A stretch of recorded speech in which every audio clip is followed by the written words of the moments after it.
All right, welcome to Simplifying Radicals, day 12. All right, we'll do some function notation as well and identifying functions.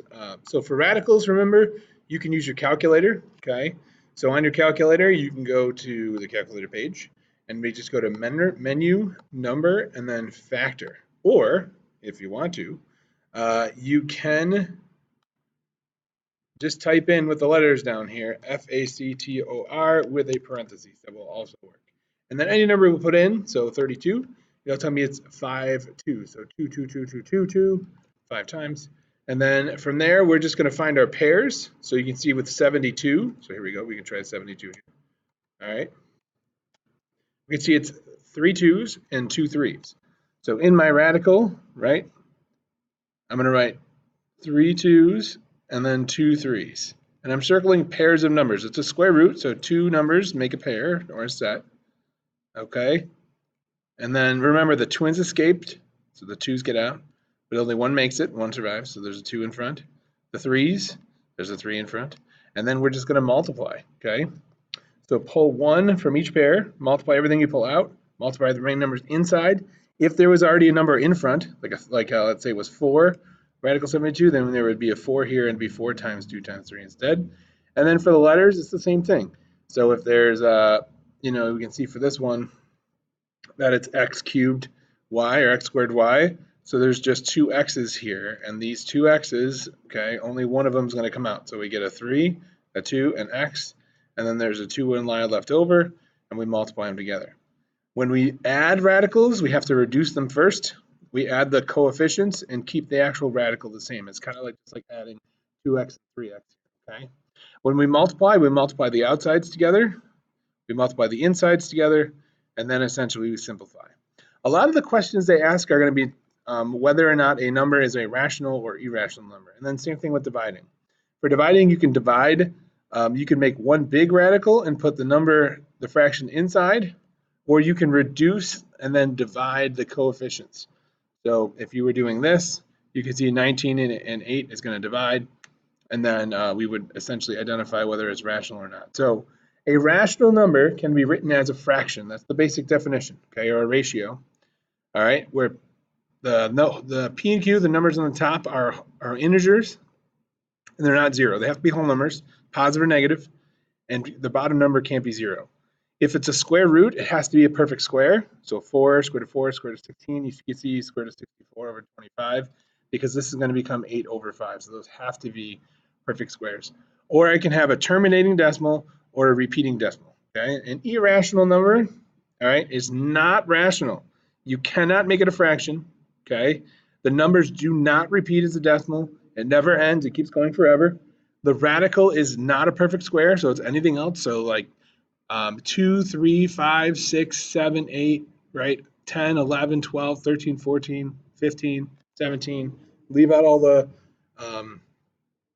numbers here.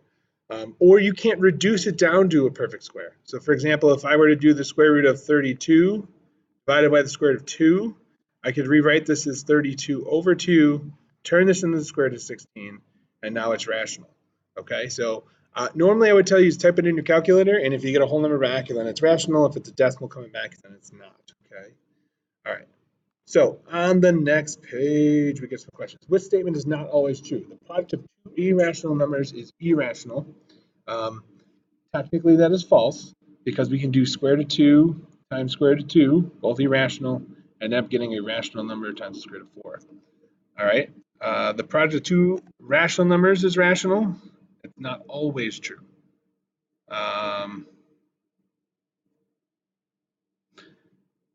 Two rational numbers is definitely going to give me a rational. The sum of two rational numbers is going to be rational. The sum of a rational and irrational number is always going to be rational. So not always true is going to be choice 1, because I can also do the square root of 2 times the square root of 3, and this time I will get an irrational number. So choice 1 would be not always rational. 438, once again, we're going to use a calculator, okay? We can actually simplify both if you want to, or I can just type it in. So I can do square root. And the first thing I'm going to do is just check to see if it's a perfect square. And you can see it is. So 576 is actually the number 24, okay? And 684, so control square root 684 is not. So we can reduce it though. But what we can also do is just multiply.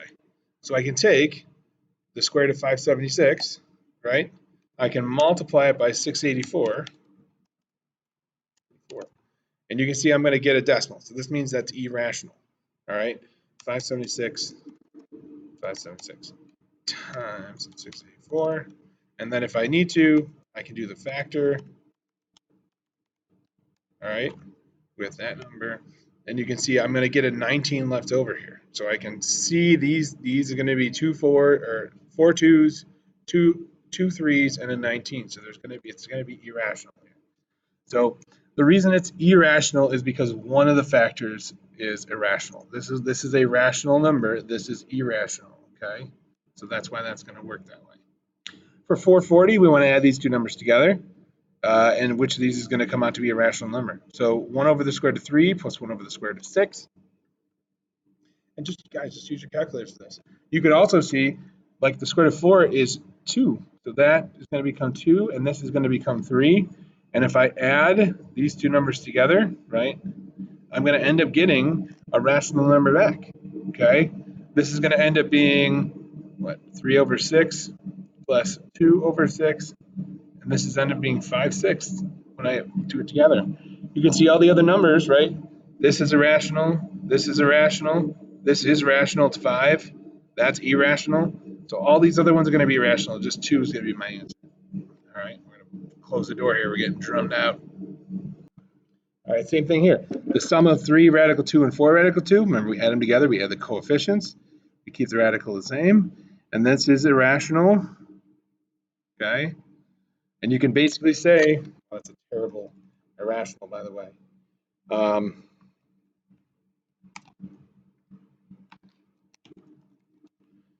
And if they ask why, you can just say the square root of 2, right? 2 is not a perfect square.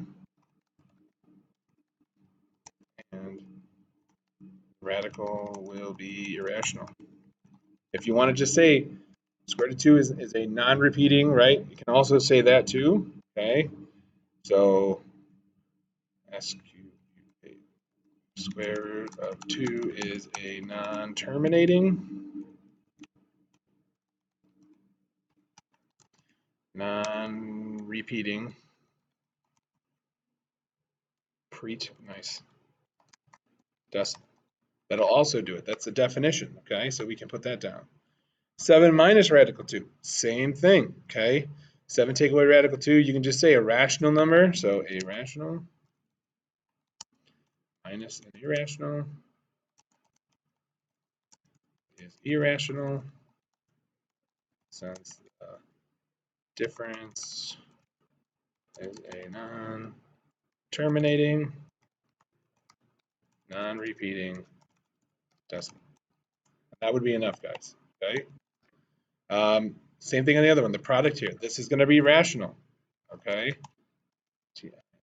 You can just explain it's rational because you have the square root of 16 is rational, 4 over 7 is rational, so you can say the product of two rational numbers is always rational. Okay, you can actually show what it is. Square root of 16 is 4. 4 times 4 over 7, right, is 16 over 7. It's a fraction, right? Any one of those things is totally fine.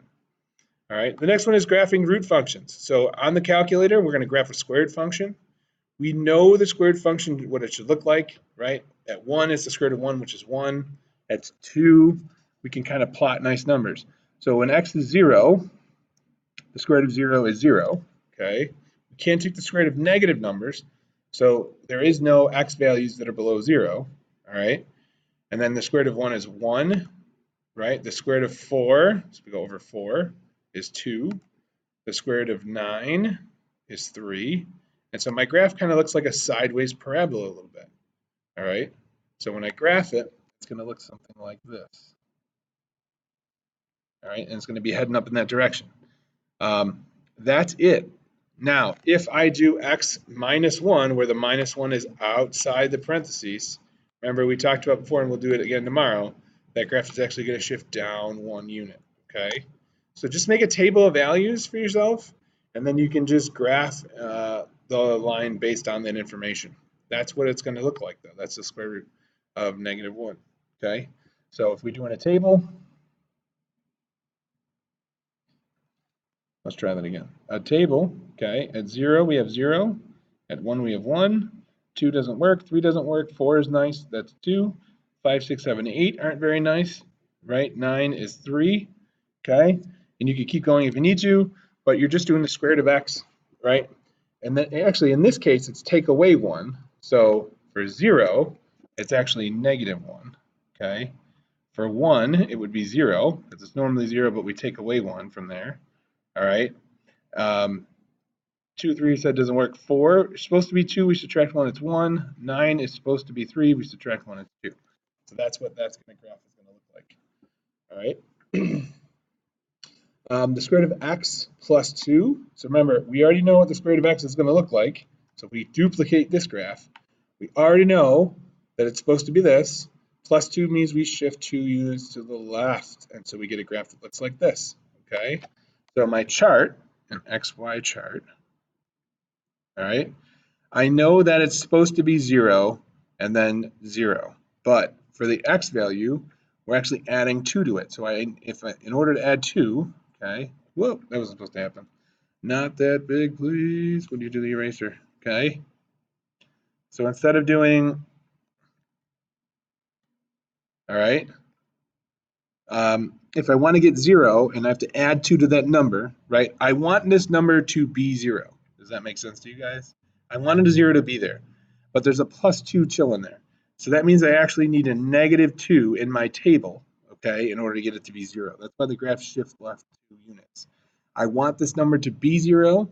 Since there's a plus 2, I have to plug a -2 in to make that happen, okay? So the same thing's going to happen here. And I'm just going to turn that red so that we can understand the number that is going to be there versus the number we want to be there. I think I need to make this first. Yeah. All right, so that's the actual chart. Now we know we want the number 1 to be here, but there's a plus 2, okay? So this has to be a -1 to end up with a +1 in that spot. We know that we want this to be a 4, but there's a plus 2 there. So in order to get 4, we have to plug 2 in because 2 plus 2 is 4, and then we continue the pattern. In order for this to be 9, I need this to be 7, so it's 7 plus 2. And these numbers all stay the same. 0, then it's going to be 1, this is going to be 2, this is going to be 3. And so that's how my graph shifts left 2 units. All right, so that's essentially what's happening when you do that graph. And what I would do is if you're doing the square root function, okay, you got to do a graph that you're not familiar with, okay, go to the calculator, open up a graphing page, okay, we want new document, don't want to save, graph page, and I'm just going to do the same thing. So the square root of x, okay, and then this was take away 1, there's my graph, and I do the chart, and you can see when you go below -1, you get errors. So we know that there's no numbers there. Graph some nice points, 0, -1, 1, 0. That's not nice. That's not nice. Oh, I can graph that one. That's not nice. That's not nice. That's not nice. Oh, I can grab that one. Okay? And then as much as you can to fit on your graph. And then draw your curve in. Okay? It's the same thing with if we do the next one. So the control, right? And then this was x plus 2. So we can see the graph is actually shifting. There we go. 2 units to the left. And there it is. So now we can go backwards. There's our error. So -2, 0, -1, 0. And I'm making my graph on the calculator. All right.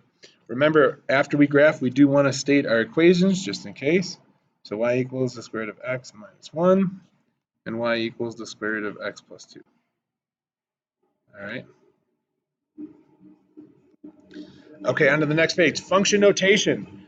All right, remember, y is normally, when we write a graph, we normally write y equals x.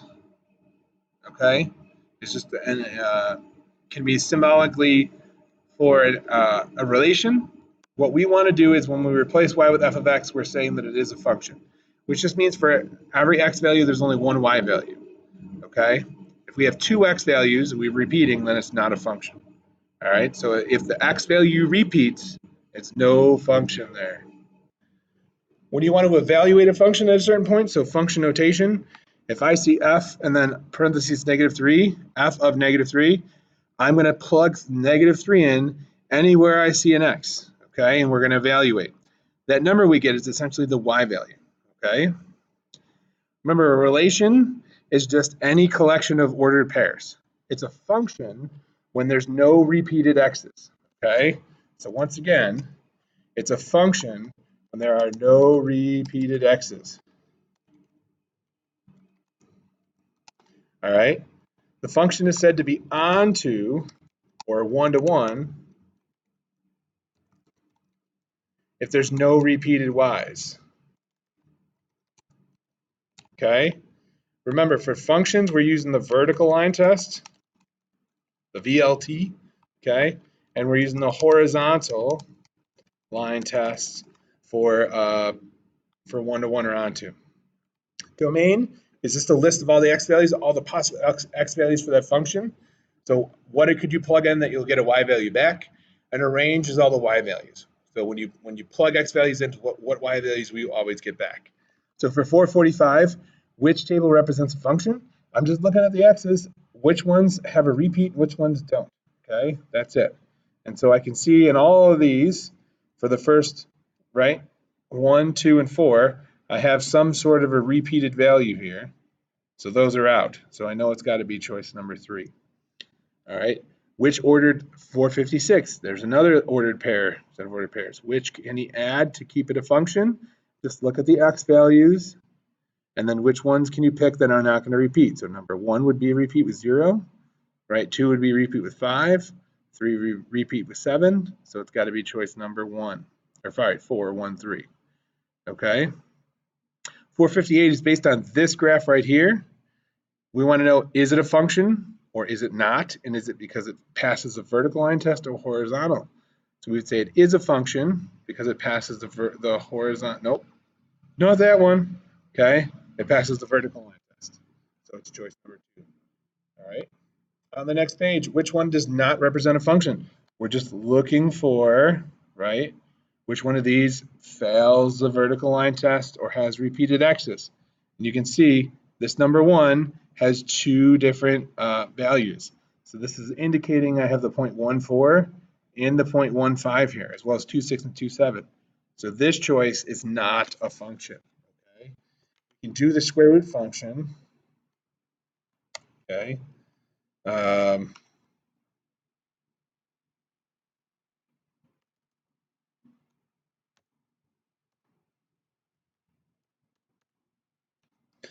Which is 3 times the square root of x minus 1 minus 2. And we can see like this is going to pass the vertical line test here. I'm never going to hit it twice. Even way over here, this is only going to hit once. Okay? Explain why they state which ones are functions, explain why the other ones are not functions. The graph, we're doing the vertical line test. This looks fine, right? This is hitting only once, except when we draw this line right here, okay?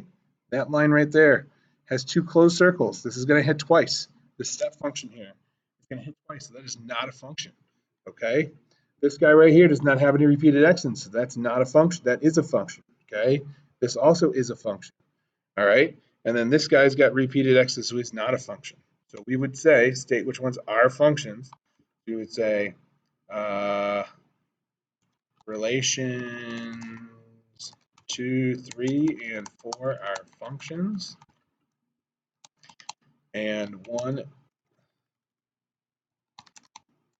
2 are not functions since they have repeated x values. All right, that's it, guys. Nothing too crazy. Just do the x's repeat or not? Okay. All right, now we're evaluating. A lot of this is done on a graph. So remember, if we want to do f of 2, that means we're going to plug x of 2. When x is 2, y is equal to question mark. So when x is 2, there it is. Y value is, the point shown there is point A. Okay. When x is -3, 1, 2, 3, okay, if I follow the y value up, what point is that? Okay, and you can just count it, 1, 2, 3, 4, 5, 6, up. So it's that point on the graph. All right. Here I don't have a graph. So when I do g of -3, wherever I see an x value, I'm going to plug a -3 in. All right? So g of -3 is equal to -2 times -3 squared plus 3 times -3. I can type it right into my calculator if I want. Okay? So open up a calculator page, or stay within the scratch pad only because with trig, you get there. Okay, it has some different settings that can kind of mess us up here. So we're going to do -2 times, right, -3, and we say quantity squared, all right, plus 3 times parentheses, and then -3, and it's -27. And you can evaluate all at once, or you can actually show your work here. So we can say this is equal to 2 times 9, right? Or -2 times 9 plus, and then this is a -9. So this is -18 plus -9, and that's where a -27 comes from. All right, f of 8, so we do the same thing. So 1/2 of 8 squared minus, and then we have our parentheses. We have 1/4 of 8 plus 3, and then we're going to do our work here, okay? So 8 squared is 64, so 1/2 of 64 minus 1/4 of 8 is 2 plus 3, and then this is 32, take away 5, and that is equal to 27 as well. And you can just, once again, now there's another cool thing we can do, which is we can store a value. So if you hit a variable, so we want to do variable, actually we want to do the number first. So the number is 8, f of 8. We're going to click store, and we're going to pick our variable. We'll pick x. If we hit enter, it's going to give us 8 back. If I do that in the wrong order, okay, sorry. If I do that in the wrong order, all right, so I do x store 8, it'll give me an error message, okay, so I know that I'm doing it in the wrong value. Since I store it, now the calculator knows anytime I type in an x, I mean 8. So if I type 2x, it tells me, oh, you must mean 2 times 8, and it does 16, because I told it x is equal to 8. Until I change it, it'll keep doing it. So now I can just type in 1/2 x squared, right? Okay, minus parentheses. Whoa, go backwards there. Minus parentheses, and now I can do 1/4, right? X minus 3, and it'll convert it for me. Okay. What did we do wrong here? Oh, we forgot the double negative. Double negative, people. So 2 minus 1/4 of 8. 2 plus 3 is 5. Did I type in a minus? I did. I typed it in wrong. There we go. And there's 27. All right, that's it, guys. That's a cool trick for today. Store it in your calculator. See if you can use it for this one. So we want to do the same thing here. So we're going to do, we want to do 1/2, the number 1/2. We want to store it as, let's choose a different one. Let's do y. All right, so it gives me 1/2 back. No, it's stored now. So I'm going to do square root of 2y plus 3. Then we're going to do control divide for our fraction bar, and we'll do 6y minus 5. And then we type it in. I get an answer of -1, and then whammo, there I go. And if I plug in the square root of 1/2, right, 2 times 1/2 plus 3. Sorry, it's going to bug me. I can't leave it like that. It's too messy. Get back there. The square root of 2 times 1/2 plus 3 divided over 6 times 1/2 minus 5. So 2 times 1/2 is really just 1. So this is 1 plus 3, the square root of that. And then this is 3 minus 5. And so I end up getting, right, the square root of 3 plus 1 is the square root of 4 over 3 minus 2, which is negative. 3 minus 5 is -2. And so I end up getting 2 over -2. And that's why it's equal to -1. All right. Then Jude and Ann were given the function f of x is equal to -2x squared plus 32. They were asked to find f of 3. Lynn's answer was 14. Jude's answer was 4. And Ann's answer was plus or minus 4. Who was correct? So let's take a look. Now, if we were to solve this, we're just plugging 3 in. So negative 2 times 3 squared plus 32 is negative 2 times 9 plus 32, right? And then negative 2 times 9 is negative 18 plus 32. And this is positive 14. And so we would see that Lynn is right, okay? And Lynn only was right. It's not 4 at all, okay? So if we type in the same thing, all right? So we want to do the number 3, and we want to store, control variable, store as x, okay? And then we're going to do negative 2x squared minus negative 2x squared minus 32. That's plus 32. And you can see there's our answer, okay? That's it, guys. Enjoy the rest of the day. We'll see y'all tomorrow.